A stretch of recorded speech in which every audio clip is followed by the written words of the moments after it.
Well, hello and welcome to another edition of New Haven Publishing's Authors in Conversation, or a conversation with an author. Today it happens to be two New Haven authors. My name is Jon Kremer, and earlier this year New Haven published my current book, Chain Reaction, Rock and Pop's Magic Moments. But today we're here to talk about another New Haven book, and hopefully you'll be able to see on your screen now, I'm about to introduce to you the author of Behind the Wall. Now, there's possibly a clue in the title, but possibly a clue in the surname. But Ginger has spent, I suppose, over 20 years at the epicenter of one of the great rock and pop stories of history, the story of Pink Floyd. And her book will not only tell you a lot about that, but a lot about transitioning into another life as an artist, a sculptor, and a philosopher in the beauty of things in the world. I'd like to introduce you now to Ginger Gilmour. Hello, Ginger. Hi, Jon. Well, many books have many beginnings.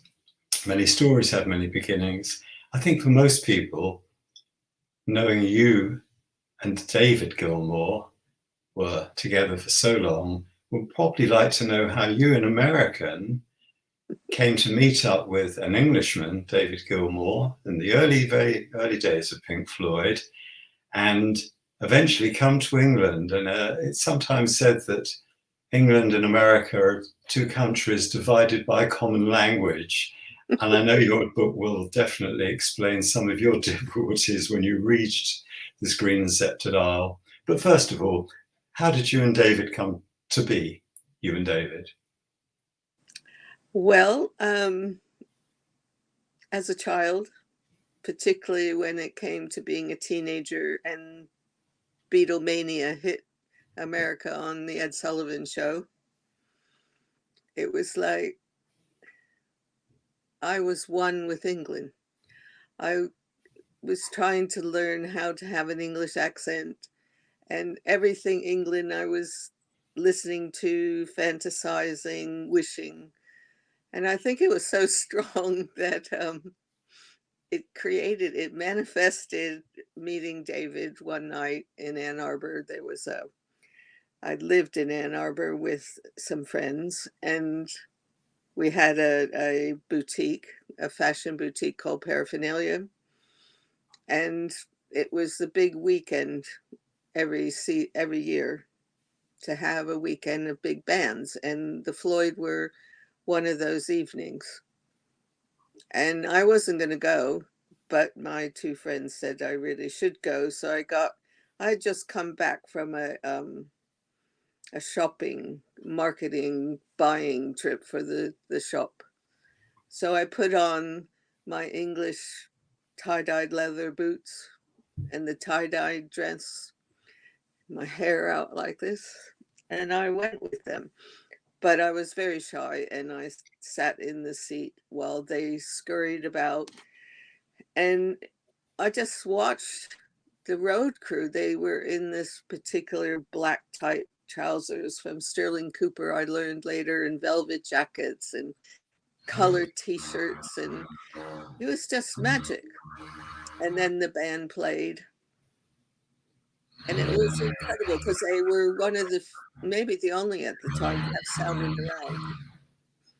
So the music went around us and created this most wonderful feeling of beauty and unity amongst the crowd. So afterwards, we got backstage, and this guy with long hair and blue eyes and a T-shirt that said "That's all, folks," came up to me and said, "Hi, I'm David." And I got very shy and said, "Hi, I'm Ginger." And then I invited everyone that was around me to speak to him. But in the end, then we invited them over for roast beef and Yorkshire pudding the next day at our little cottage that we had. And it was like love at first sight. He invited me to have lunch with him at the hotel the next day. and said that if ever I came to New York in the next few weeks, call him, which I did, because I was tired of being in Ann Arbor, and I was going to go stay with some friends and go to the gig, but I never left David's side. And he'd put me on a chair on the side stage mixer, and Scott, the roadie, had to take care of me with my drinks and whatever. And when Dave wasn't playing, he'd come over and sit me on his lap, and we'd hug and kiss. It was very magical. And so a story begins. But Yeah. I'm pretty sure at that point you couldn't begin to guess quite how the next couple of decades would unfold. When you actually then get together in England, what did you, bearing in mind, anyone watching this has to keep in mind, we're not talking about England of the 21st century. We're talking about England of the early 1970s, which is quite a long way removed from both England today and certainly the United States of America. So Yeah. how did it strike you? Well, first of all, there was only a small fridge.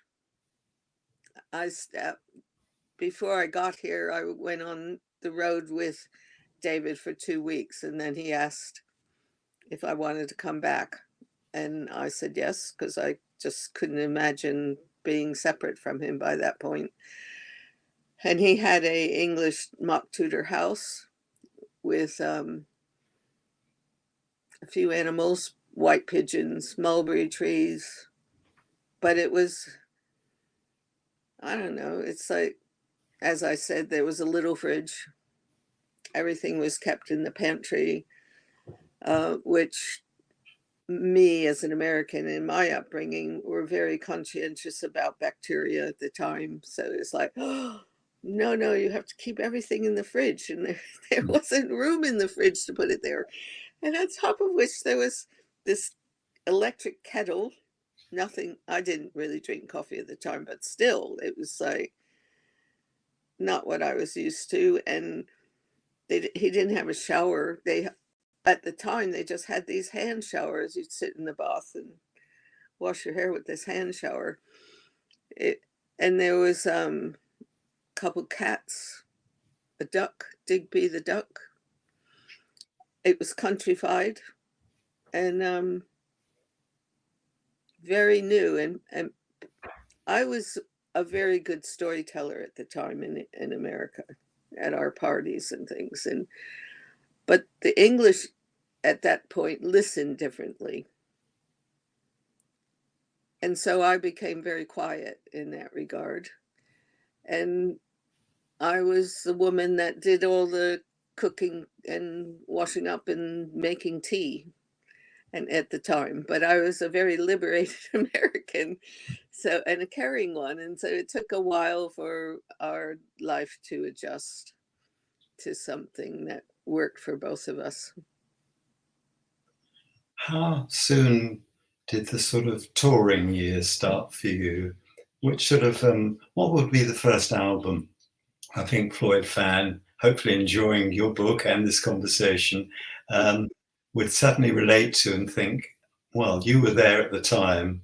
So which one would be the first one you toured with? When I met David, they were touring Echoes and Right. Adam Hart Mother. But as time went on, I realized that they'd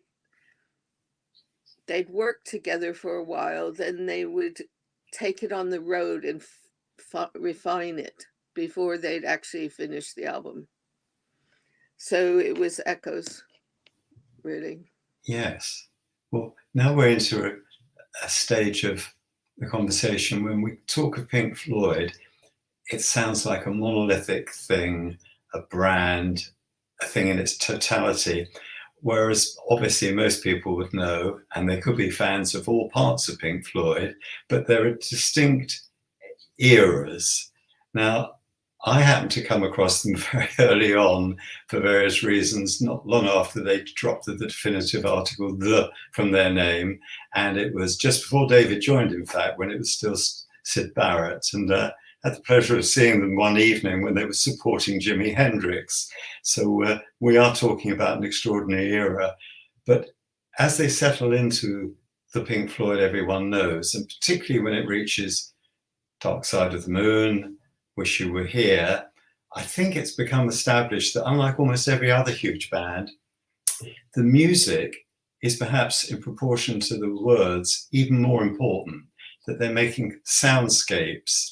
And when this at some point changes, I think when we reach the wall and it becomes slightly different, I think there are some fans who would like to say, well, they might be fans of the wall, but they might also be fans of the Dark Side of the Moon period and maybe less the wall, because I think the big thing is always the music with them. And this, of course, is where you've been right side by side with David Gilmour, who is really the music of Pink Floyd. So was there a particular album or period even that meant the most to you as time's gone on, that you go back to as, I mean, it could be David Gilmour's music in Comfortably Numb, which for many people stands out in the wall, but it's more part of the rest of Pink Floyd's story. So this is rather my long way of asking you that question. Which bit do you like best of all? Well, first of all, the 20 years is watching the music transcend into something. How do I explain? It's my cellular tissues. It's my life. That's my life, those 20 years. And what I learned as an artist and admire in them, several reasons that I admire, and I can't separate. I mean, there are songs I absolutely adore, but that triggers my heart and the beauty of it. But what is most amazing is that they were a band that stood aside from the crowd initially, and they got criticized all the time, and they kept going. They were a gestalt in a way, that the band each had a quality that together on a metaphysical level of when they're creating, those qualities carried it forth. And I just admire how they have stood for how different they were at the time and for what beauty they have created. It's an alchemical process for me, that they took and reflected the chaos often in the lyrics. And with the music and the way what came out of it was hope and beauty. The times I sat in that audience with people and we were just held in magic of what life is. And the beauty of it, which they just kept going towards. They had their issues of working together and things, and it's always that way. I have that situation when I'm painting or making a sculpture. It's like you go into this creative process, but you're leaving the material aspect of it to then go into the invisible world. And if you are a group, you have the four of you in this case have to work together, go into that creative world, let the magic start coming, and your egos and everything sometimes are hitting each other. And I've seen so many mini battles in a way in the studio while the songs are being born. And it's the same for me with clay. It's sometimes a, the head will fall off it, boom, to the ground, or and you just have to keep going. And they were an example for me of that. And they might not articulate it in the way that I do, and that's, I have inner guides that told me that I should write the story of love in regards to my journey in those 20 years and beyond, because it's archetypal to every one of us.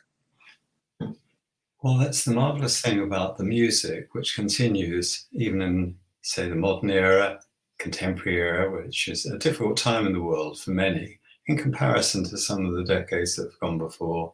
And there is not an opportunity to go and see Pink Floyd, but the music, of course, endures.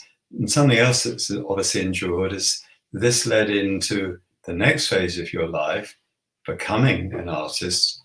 And I think at this point, there's another key moment in your life when you become involved with a very renowned painter, Cecil Collins, who bit by bit over a period of years sets you on a course that I presume is the one continuing today.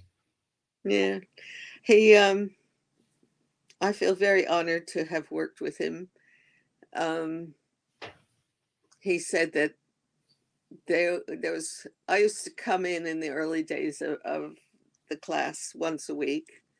I'd come bouncing in my American Joy, which at the time English people weren't really used to.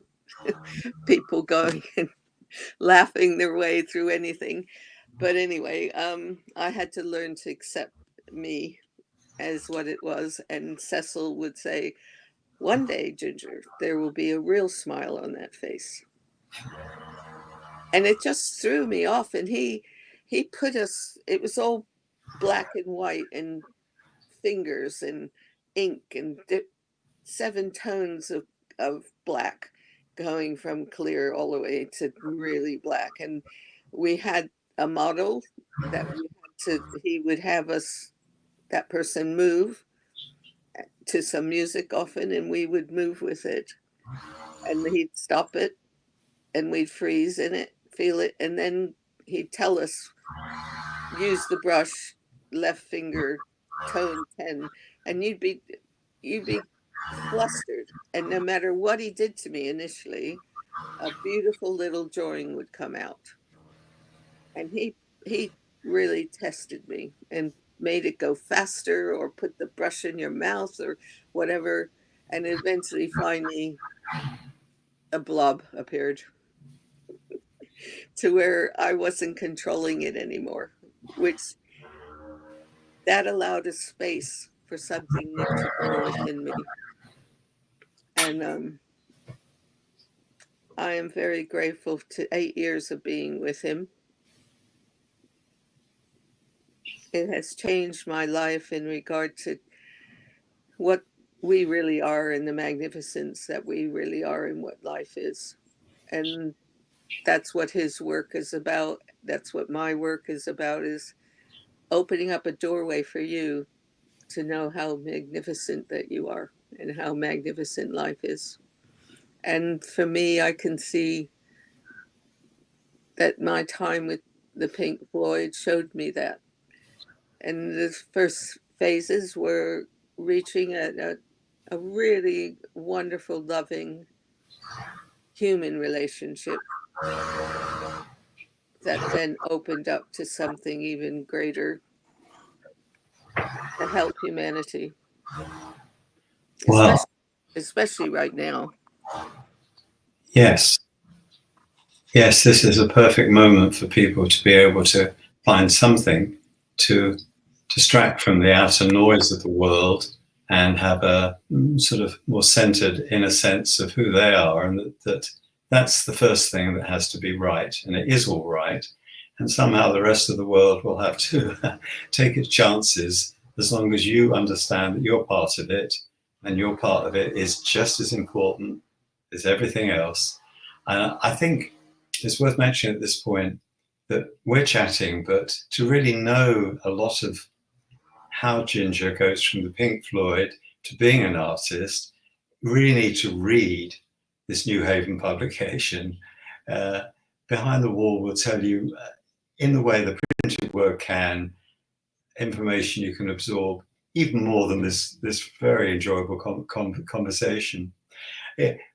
going back to your book, of course, with your time with Pink Floyd and with David, you became friends with many people and had many experiences of names that instantly would say to anyone, well, here's an interesting story before you even explain the story. One that comes to mind, and it's topical because we're so near in England to a celebratory day in the year, November the 5th, sometimes Guy Fawkes Day, sometimes called Bonfire Night, celebrating an unfortunate event that nearly happened in 1605, if celebrating is the right word, but I'm not sure of that. But nevertheless, you and David used to have quite spectacular in all ways, not just the fireworks, but the guests, parties on that day. And one particularly interesting story in your book involves somebody called Terry Doran, who I'll just digress for a moment and mention he was a key part of the original Beatles circle in Liverpool, key to the point where after their success and Brian Epstein opens, amongst many things, an expensive car showroom. He has Terry Doran manage it for him.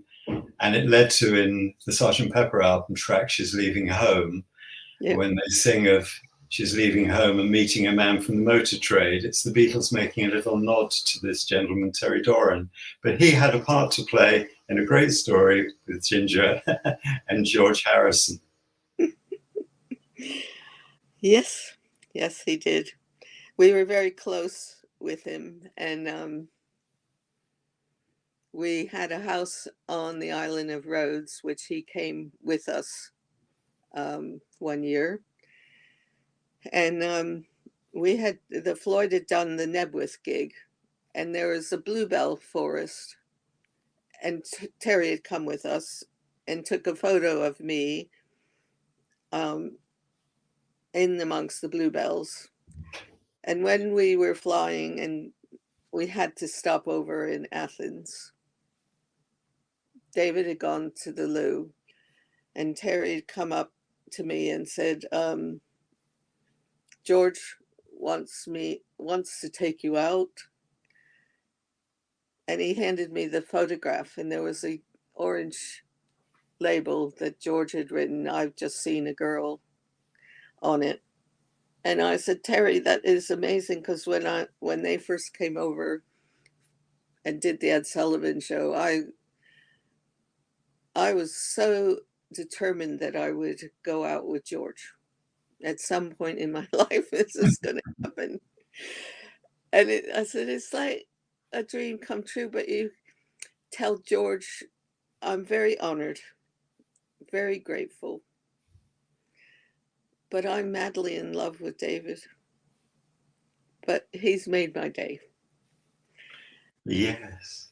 Isn't it funny how something that's thrown out into the future from seeing them on the Ed Sullivan show, the reality happens, but all these little possible universes around us are coming and going, flickering side by side, and only one of them eventually is the way forward.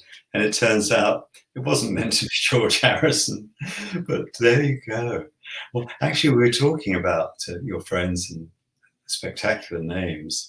There's a great story involving Bob Geldof, who obviously, going to be obvious by the fact I'm mentioning it, wasn't still is, I'm sure, a friend, and is famous around the world for Live Aid. But backtracking slightly, in your book, you'll talk about being in Los Angeles, and I'll digress again for a second, because you were staying at the Sunset Marquis, and just in passing interest for people, the Sunset Marquis was in North Ataloma, in West Hollywood, just off of Sunset Boulevard, Sunset Strip. And back in the late 70s, my wife and I were staying at the Sunset Marquis and know it very, very well. And it was one of the twin hotels for Los Angeles at the time, being really the center of the rock music world, for rock bands to stay at. The other was round the corner on Sunset Strip, called the Continental Hyatt House. And due to its reputation of hosting Led Zeppelin and The Who, and all things to do with hotel riots, it got nicknamed not the Hyatt House, but the Riot House. Anyway, when we were staying at the Sunset Marquee, the Genesis were there, old Thin Lizzy, Cheap Trick, Annie Leibovitz from Rolling Stone. You get the idea. So it would be an absolute natural place for Pink Floyd, or in this case, Mr. and Mrs. Pink Floyd, to be staying at. And you have a friend who comes to you, I'm guessing it's 1984, with a story about a tragic event that's unfolding in Ethiopia. And maybe you'd like to take the story from there.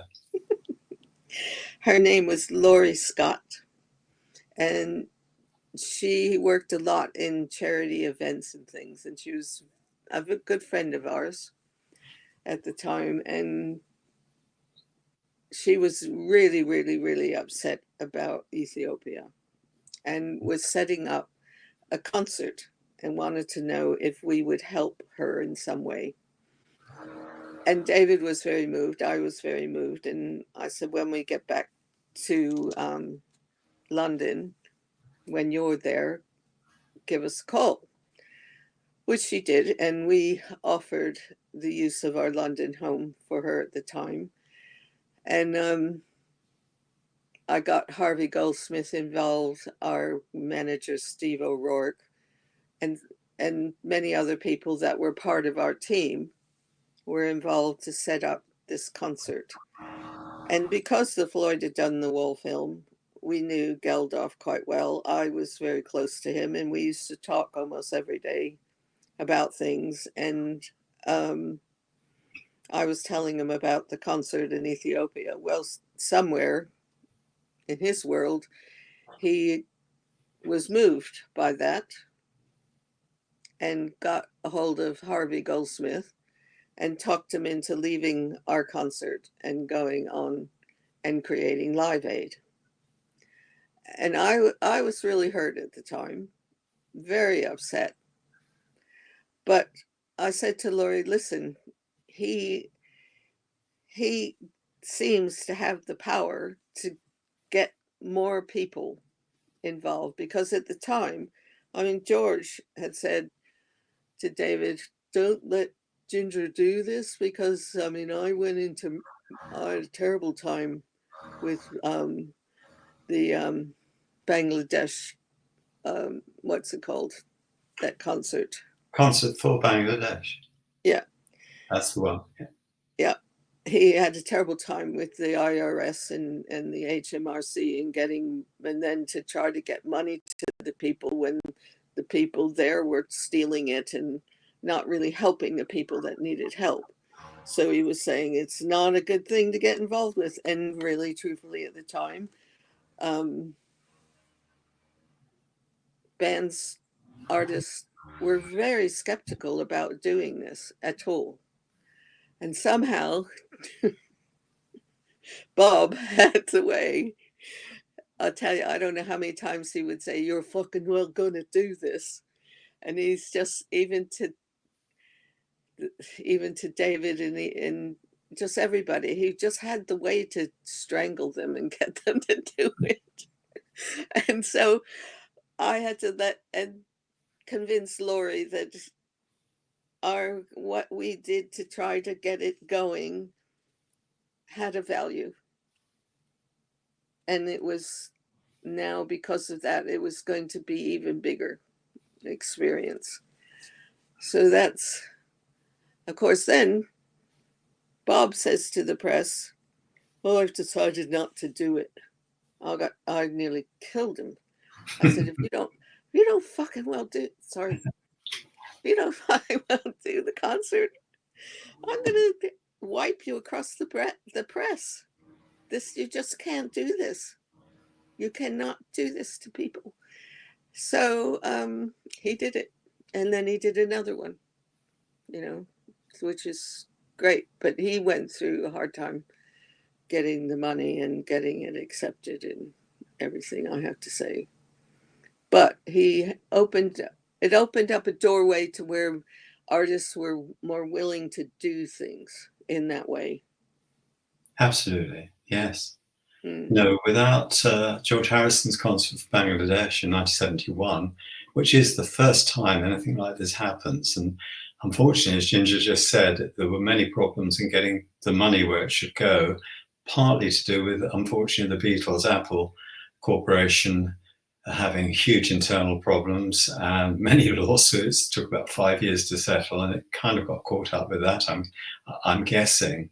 But if it weren't actually for, even before George Harrison, John Lennon and his take on world affairs and the fact you should speak up about them, rightly, wrongly, amusingly or not, and then with George in Concert Bangladesh, it does lead to this moment where someone, in this case Ginger, can feel something should be done, and then eventually Bob Geldof and Bijur do make sure something is done.